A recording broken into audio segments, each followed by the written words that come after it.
ಕರ್ನಾಟಕ ಬಿಜೆಪಿಯಲ್ಲಿನ ಆಂತರಿಕ ಭಿನ್ನಮತ ಈಗ ಮತ್ತೊಮ್ಮೆ ಬೀದಿಗೆ ಬಂದಿದೆ. ವಿಧಾನ ಪರಿಷತ್ ಚುನಾವಣೆ ಬೆನ್ನಲ್ಲೇ ವಿಜಯಪುರ ಶಾಸಕ ಬಸನಗೌಡ ಪಾಟೀಲ್ ಯತ್ನಾಳ್ ಅವರು ಸ್ವಪಕ್ಷದ ರಾಜ್ಯಾಧ್ಯಕ್ಷ ಬಿವೈ ವಿಜಯೇಂದ್ರ ವಿರುದ್ಧ ಗಂಭೀರ ಆರೋಪಗಳನ್ನ ಮಾಡುವ ಮೂಲಕ ರಾಜಕೀಯ ವಲಯದಲ್ಲಿ ತಲ್ಲಣ ಸೃಷ್ಟಿಸಿದ್ದಾರೆ.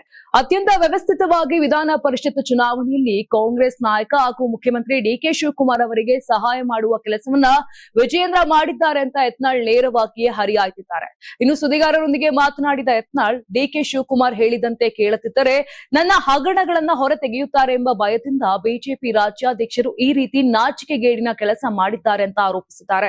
ಅಷ್ಟೇ ಅಲ್ಲದೆ ಚುನಾವಣೆಯಲ್ಲಿ ನಿಯಮದ ಪ್ರಕಾರ ಮತದಾನಕ್ಕೂ ಮುನ್ನವೇ ವಿಪ್ ನೀಡಬೇಕಿತ್ತು. ಆದರೆ ವಿಜಯೇಂದ್ರ ಅವರು ಡಿಕೆ ಶಿವಕುಮಾರ್ ಅವರಿಗೆ ಬೆಂಬಲ ನೀಡುವ ಉದ್ದೇಶದಿಂದಲೇ ಮತದಾನ ಮುಗಿದ ನಂತರ ವಿಪ್ ಜಾರಿಗೊಳಿಸಿದ್ದಾರೆ ಅಂತ ಆಕ್ರೋಶವನ್ನ ಹೊರಹಾಕಿದ್ದಾರೆ. ಇದೇ ವೇಳೆ ತಮ್ಮ ವಿರುದ್ಧ ಕೇಳಿಬಂದ ಕ್ರಾಸ್ ವೋಟಿಂಗ್ ವದಂತಿಗಳಿಗೆ ಸ್ಪಷ್ಟನೆ ನೀಡಿರುವ ಯತ್ನಾಳ್, ನಾನು ಮೊನ್ನೆ ಯಾವ ಪಕ್ಷದ ಶಾಸಕನಾಗಿದ್ದೇನೋ ಅದೇ ಬಿಜೆಪಿಗೆ ಪ್ರಾಮಾಣಿಕವಾಗಿ ಮತ ಹಾಕಿದ್ದೇನೆ.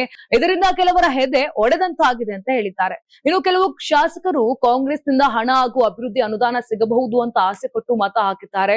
ಆದರೆ ನಮ್ಮ ಮಾಹಿತಿಯ ಪ್ರಕಾರ ಬಿಜೆಪಿಯ ಕೆಲ ಶಾಸಕರಿಂದ ಸ್ವತಃ ಬಿಜೆಪಿ ರಾಜ್ಯಾಧ್ಯಕ್ಷರೇ ಕಾಂಗ್ರೆಸ್ಗೆ ಮತ ಹಾಕಿಸುವ ಸಾಧ್ಯತೆ ಇದೆ ಅಂತ ಬಾಂಬ್ ಅನ್ನ ಸಿಡಿಸಿದ್ದಾರೆ.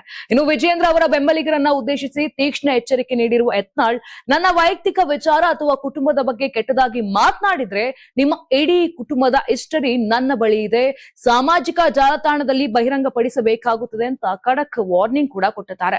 ತಾವೇ ಕ್ರಾಸ್ ವೋಟಿಂಗ್ ಮಾಡಿದ್ದಾರೆ ಎಂಬ ತಪ್ಪು ಕಲ್ಪನೆ ಮೂಡಿಸಲು ನಕಲಿ ಖಾತೆಗಳ ಮೂಲಕ ಪೋಸ್ಟ್ ಮಾಡಿಸಲಾಗುತ್ತಿದೆ ಅಂತ ಆರೋಪಿಸಿರುವ ಯತ್ನಾಳ್, ಈ ಇಡೀ ಬೆಳವಣಿಗೆಯ ಕುರಿತು ಬಿಜೆಪಿ ರಾಷ್ಟ್ರೀಯ ಅಧ್ಯಕ್ಷರಿಗೆ ಪತ್ರ ಬರೆದು ದೂರು ನೀಡಿರುವುದಾಗಿ ತಿಳಿಸಿದ್ದಾರೆ.